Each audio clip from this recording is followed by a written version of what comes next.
Ed here with the Digital Digest, and today I wanted to share my unboxing and first look at the Samsung Galaxy Book S. Now this retails for $999 US, recently launched. I just received my order today, and essentially what we're looking at here is all about battery life, connectivity, because it does have an LTE radio on board, and of course portability at a little over 2 pounds. It has a 13.3-inch Full HD display that is touchscreen, of course, 8 gigs of RAM, 256 gigs of storage, a wall charger in the box, and this is all driven, the Windows 10 home experience, by a Qualcomm processor. So this is the 8CX, very similar to what was in the Surface Pro X that I reviewed back in November of last year, which wasn't that long ago. So what is different about this product? Well, first of all, it's not a tablet. It's actually a laptop, as you see featured there. And by the way, this is the gray color. It also comes in earthly gold, I believe.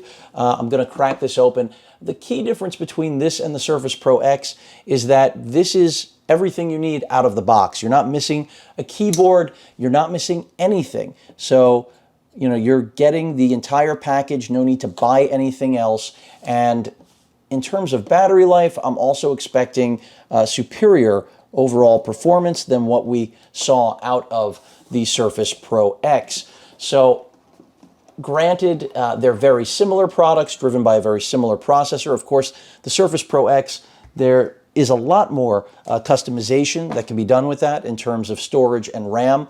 But frankly, I think what Samsung did here is the right move, because I don't foresee needing so many storage options and RAM options on a machine that out of the box is, again, really designed only for battery life, connectivity with that LTE radio on board, and portability.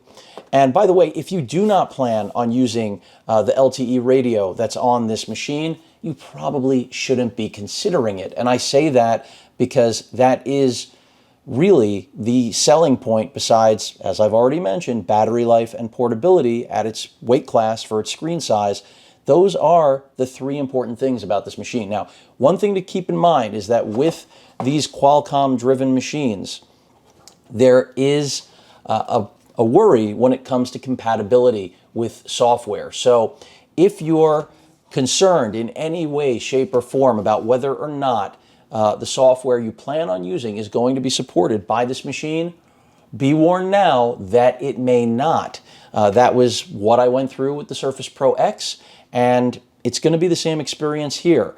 You know, whether you're using 32-bit or 64-bit applications is what it boils down to, and whether or not Microsoft or other software developers that are in question in terms of what you plan on using have actually made compatible software. Now, I'll cover that more in my update and full review. Nice keyboard here. Key travel seems fair to me. By the way, the design overall I really like. You have metal construction all around. A very large trackpad, considering this is an Ultrabook that, again, is 2.2 pounds. Fingerprint scanner right there for Windows Hello. No IR cam there for Windows Hello, unfortunately. Let's see if I have any power. And I mentioned before that the panel type is a proprietary Samsung panel. So I'm expecting better than traditional IPS, even though I'm pretty sure this is a derivative of IPS.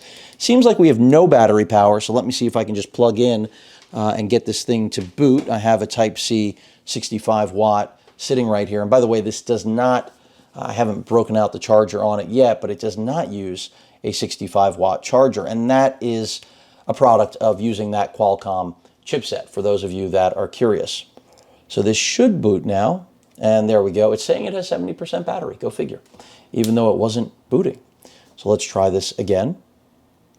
And now it is booting. So what else is in the box while this boots?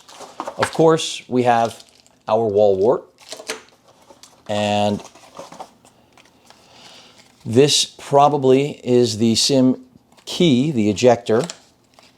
That's what I'm imagining is here. Actually, it looks like it's just quick reference paperwork. Yep, nothing in there. Verizon is branded on this, but bear in mind, you can use this with any carrier that has a compatible SIM. We have a This is a Type-C adapter right here, Type A to Type-C. And then this must be our balance of our charging apparatus. So a Type-C cable right there. And I'm not seeing a SIM key. But yeah, so this is our Type-C to Type-C. That's why they're including this, because this is a Type-C charger, but in the event that you go to use a Type-A, I guess they wanted you to be prepared, which makes sense. So a little bit odd that I'm not seeing the SIM key, but that's not a big deal. If you have one, that is, and it's probably in here and I missed it. But again, this is all about battery life and portability. So I believe the machine is spec'd at like 20 hours, but I'm expecting we're probably going to see somewhere between 10 and 15, depending on screen brightness. Hi there. I'm Cortana. Speakers right now are fairly loud. Sign in here. Pretty impressed by that. There, and we'll have your PC ready for all you plan to do. But I'm not shocked because Samsung knows what they're doing. Along the way. Let me mute her. If you'd like me to stay quiet, just because select the little she will just icon towards the keep bottom going. Of your screen. But overall, build is nice here. Keyboard is nice. Of course, it's a backlit keyboard. You're not going to see that right now. Microphones right here, which I assume are going to be fairly solid. I mean, it is a really nice machine. We have a Type-C port on the right. By the way, there is no Thunderbolt 3 if you're looking for it. The Qualcomm chipset does not have the ability to carry that sort of bandwidth. Another Type-C port, and we have a headphone jack right there. This, I believe, is our SIM slot right here. And maybe that's why we don't need a key. It looks like you can just pop it open, and you can. So that, you know, here I am looking for it, and it's that easy. Whoop. And that easy for the SIM to also pop out. But overall, I really like this machine. It is incredibly thin, incredibly light. I think Samsung, at least out of the box, what I'm seeing, initial impressions, the audio sounds really good for an Ultrabook. And if battery life is where I stated, between really 10 and 15 hours, and if it even does more, then this is going to be a much better offering, in my opinion, than the Surface Pro X, between having a larger screen, having a very nice overall build quality, battery life that should surpass what the Surface Pro X has, and it's doing it all at a lower price than you can buy the Surface Pro X if you include a keyboard. Now, in terms of pen support, that's another issue, but again, just excited to see another Qualcomm-driven product. For those of you that thought when I reviewed the Surface Pro X, I wasn't a fan of Qualcomm, of the ARM architecture succeeding with Windows, you're out of your mind. I want to see it happen.